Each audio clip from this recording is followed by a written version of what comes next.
Friends, খেয়াল করে দেখবে তোমাদের থ্যাংক ইউ ম্যাম থেকে যতবার প্রশ্ন এসছে বেশিরভাগ ক্ষেত্রে ম্যাক্সিমাম টাইম কি এসছে, লাইন তুলে প্রশ্ন এসছে। তো আজকের ভিডিওতে আলোচনা করব যে লাইন তুলে প্রশ্নটা অত্যন্ত গুরুত্বপূর্ণ, এখনো একবারও আসেনি, ভিভিআই ফর দিস ইয়ার। চলো সেটা আলোচনা করি। লাইনটা কি আগে দেখে নিই। I am very sorry lady, I am very sorry. আমি অত্যন্ত দুঃখিত মহিলা, আমি অত্যন্ত দুঃখিত। এই যে লাইনটা, এটা অত্যন্ত গুরুত্বপূর্ণ, তোমরা অবশ্যই জানো। এবার এর থেকে প্রশ্নগুলি কি কি আসতে পারে, প্রশ্নগুলি আগে লেখা যাক। হু ইজ দ্য স্পিকার? স্পিকার বা বক্তাকে।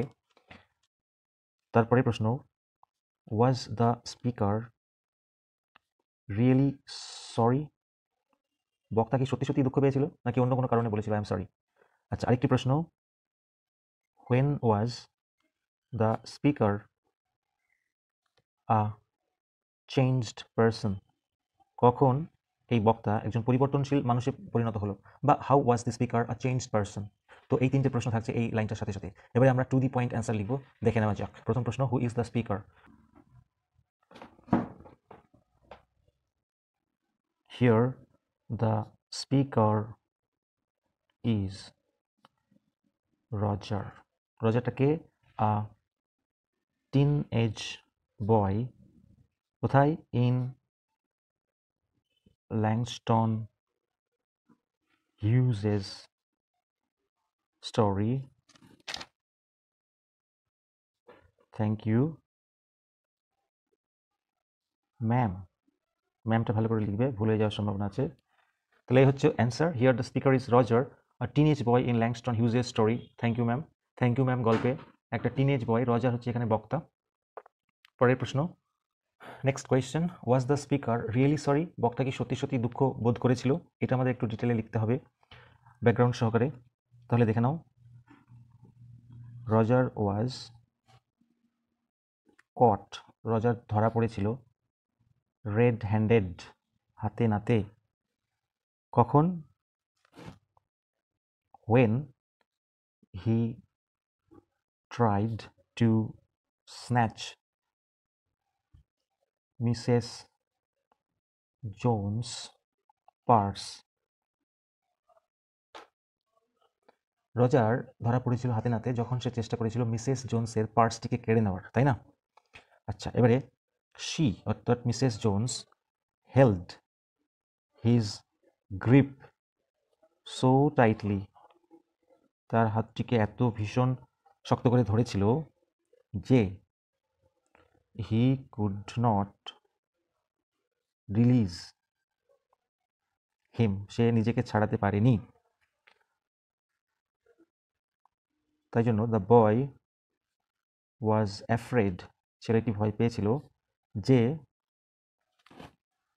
হি might be, the boy was afraid that, ছেলেটি ভয় পেয়েছিল যে, আচ্ছা এখানে he might be taken to the jail না করে আমরা অ্যাক্টিভ ভয়েসে করছি, সোজা হবে the boy was afraid that she মানে মহিলা might take him to jail, অর্থাৎ সে ভয় পেয়েছিল যে ওই মহিলা অর্থাৎ সে তাকে জেলে নিয়ে যাবে, যেটা কিনা বা যেটাকে হি ফিয়ার্ড মোস্ট, যাকে খুব ভয় পেত, অর্থাৎ যে জেলকে সে ভয় পেত সেখানেই হয়তো তাকে নিয়ে যাওয়া হবে, এটা সে ভেবেছিল। সো হি সেইড সরি, সেই জন্য সে সরি বলেছিল, মোর আউট অফ ফিয়ার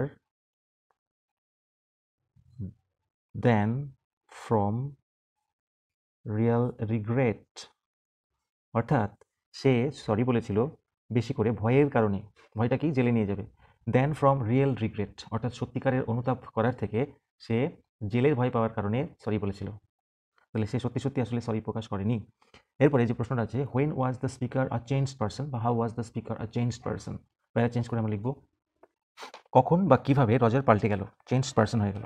তাহলে আমরা লিখবো প্যারা চেঞ্জ করে, Roger had committed, Roger had committed a crime, তাই না? রজার একটা অপরাধ করেছিল, কিভাবে? By snatching the purse of a lady, একটা মহিলার পার্স ছিনতাই করে সে অপরাধটা করেছিল।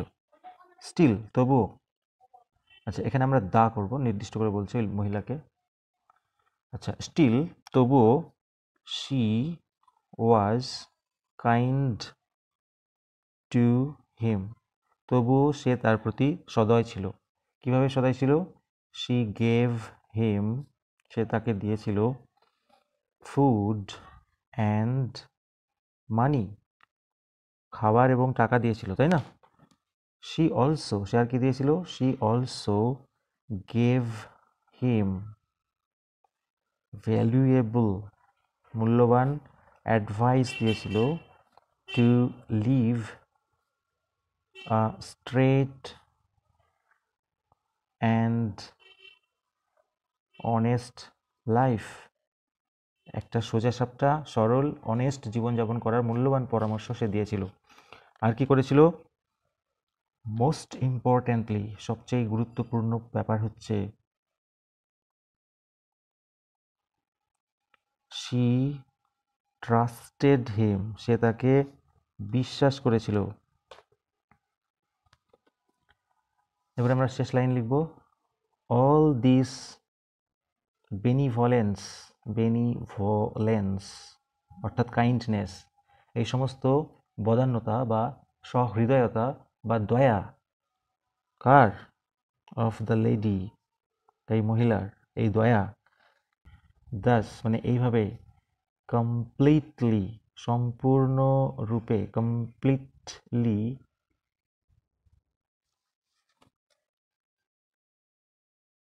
চেঞ্জড রজার, এইভাবে এই মহিলাটির দয়া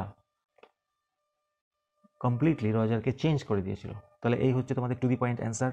অবশ্যই ভালো করে পড়ো, কাজে লাগলে লাইক করো এবং চ্যানেল নতুন হলে সাবস্ক্রাইব করো। Thank you so much.